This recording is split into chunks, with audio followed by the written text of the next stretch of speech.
Would you raise your hand, please? Do you solemnly swear the testimony you're about to give in the matter now pending shall be the truth, the whole truth, and nothing but the truth? Yes, ma'am.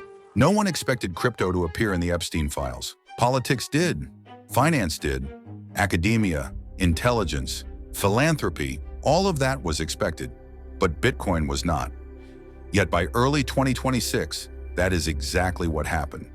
When Congress passed the Epstein Files Transparency Act in 2025, and the Department of Justice began its phased release of millions of pages of emails, calendars, financial records, and correspondence, a pattern quietly emerged. Not in headlines, not in viral threads, but deep inside the documents. Jeffrey Epstein was not just adjacent to crypto, he was early to it, deliberately, strategically, and far earlier than most people realize. Not as a libertarian experiment, not as a cypherpunk ideal, but as infrastructure. Before going further, one thing must be said clearly. None of the crypto figures named in these files have been accused of or charged with Epstein's criminal acts related to sexual exploitation. That is not what these documents are about. They are about networks, money, access, influence, and that is exactly why they matter. Because crypto did not intersect Epstein's world accidentally, it intersected it functionally. The files show Epstein receiving Bitcoin briefings as early as 2013. At that time, Bitcoin was still niche, exchanges were fragile, regulation barely existed, infrastructure was underfunded, which made it perfect. Internal notes and emails describe Bitcoin as brilliant for quiet wealth movement, useful for jurisdictional arbitrage, valuable during sanctions and regulatory gray zones. This was not ideological curiosity, it was operational interest. To understand why crypto fit Epstein's worldview so precisely, you have to understand how his financial life actually worked.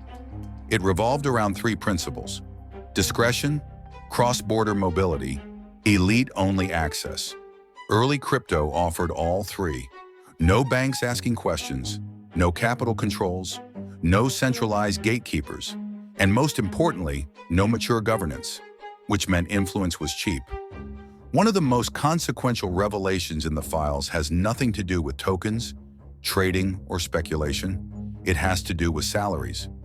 During Bitcoin's 2014 to 2015 governance crisis, the ecosystem was fragile. The Bitcoin Foundation was collapsing. Core developers were underpaid. Maintainers were burning out. Funding for critical infrastructure was unstable. Bitcoin did not look inevitable then. It looked vulnerable. That is where Epstein enters the picture. Not publicly, not loudly, but effectively. Through donations totaling roughly $850,000 to MIT, Epstein indirectly funded the Digital Currency Initiative. That initiative, in turn, paid salaries for Bitcoin core developers, including figures like Gavin Anderson and Vladimir van der Laan. This does not mean Epstein controlled Bitcoin, but it does mean he helped keep it alive at a fragile moment. That is a far more uncomfortable truth than most people want to confront. And it does not stop there. The files repeatedly show Epstein doing three things in parallel: investing small but strategic amounts, requesting briefings from founders, embedding himself socially, not operationally. He was not building products, he was building optionality.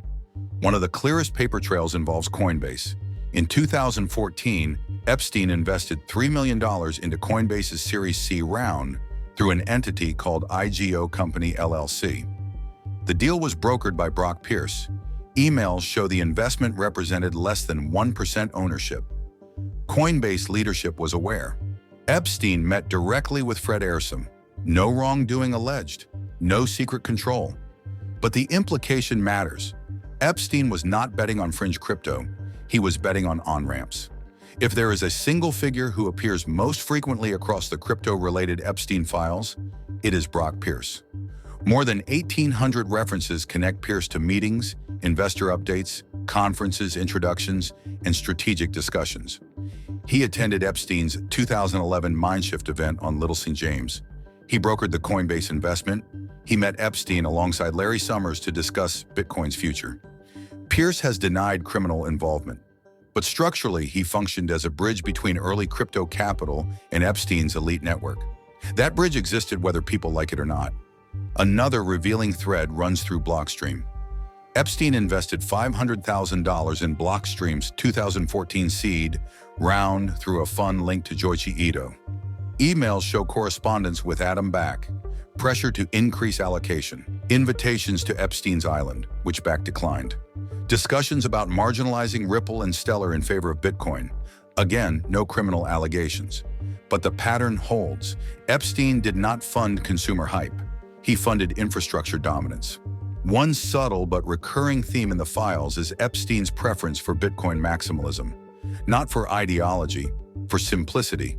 Bitcoin had fewer moving parts, slower governance, less expressive smart contracts, a more conservative culture. That made it harder to disrupt and harder to monitor. From a discrete wealth perspective, that was a feature, not a flaw. As the files widen, names familiar to tech and crypto keep appearing, not as perpetrators, but as overlapping nodes. Peter Thiel, Reid Hoffman, Elon Musk. They appear through shared investments, shared funds, shared conferences, and shared advisors. Epstein invested $40 million into Thiel's Valar Ventures. These overlaps do not imply conspiracy. They imply proximity, and proximity was the currency Epstein always traded in. This is where the romantic story breaks. Crypto was never a rebellion from power. It was a loophole. Crypto did not scare Epstein, it excited him. Because in its early years, crypto lacked compliance, lacked transparency, and lacked accountability. Exactly the environment elite operators thrive in. That does not make crypto evil, but it does puncture the myth that it was ever outside power. If early crypto infrastructure was partially stabilized by money from one of the most compromised figures in modern finance, what does that say about decentralization narratives, funding purity, and moral provenance? This is not about guilt. It is about origin stories, and origin stories matter when industries grow up. One of the laziest takes after the files dropped was that Epstein used crypto to hide crimes.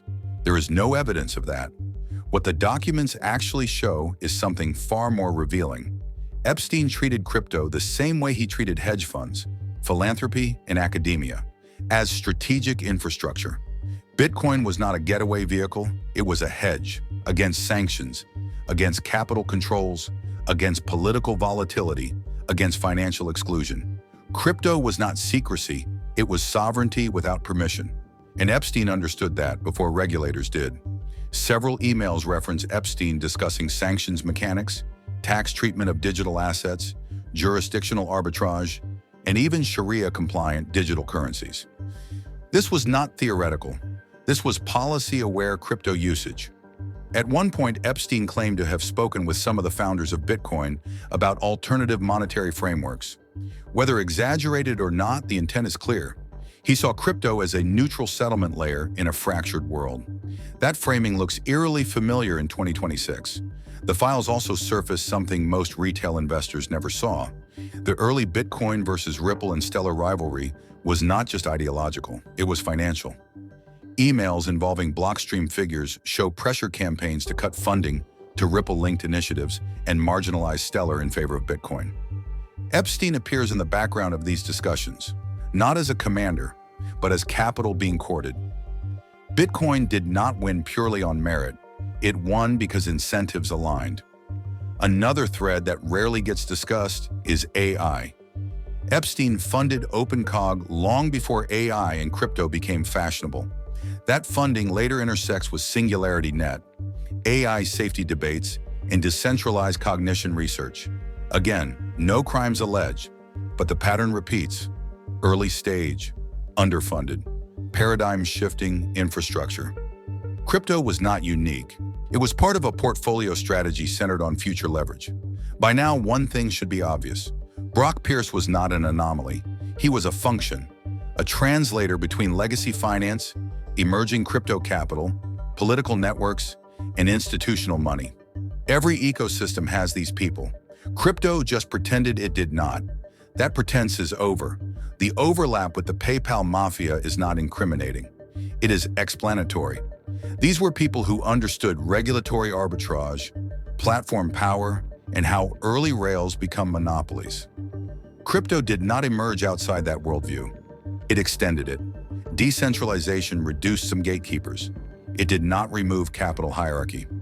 Let's be explicit about what the Epstein files do not say. They do not implicate crypto figures in Epstein's crimes. They do not prove Bitcoin was compromised. They do not invalidate decentralization as a goal. What they do invalidate is a comforting myth. That crypto was ever a moral clean room. It was not. It was a new financial frontier. And frontiers attract pioneers and predators. Always have. The worst possible response from crypto is denial. Deflection, minimization, calling it FUD. That response misses the point. This is not about canceling founders. It is about growing up as an industry. If crypto wants to integrate with global finance, it has to accept that early funding was messy, incentives were not pure, and power showed up early. That does not make crypto illegitimate. It makes it real. The Epstein crypto connection is not a scandal. It is a mirror. It shows that decentralization is a spectrum, not a switch. Infrastructure matters more than narratives. Capital always finds new rails early. Crypto did not escape the world it was born into. It inherited it. The question now is not who was there early. It is whether crypto can become something that no longer depends on silence, proximity, or myth. That is the real test. Jeffrey Epstein did not define crypto, but he understood it. And if that makes people uncomfortable, good. Discomfort is usually where maturity starts. Follow our Crypto Talk for more crypto stories.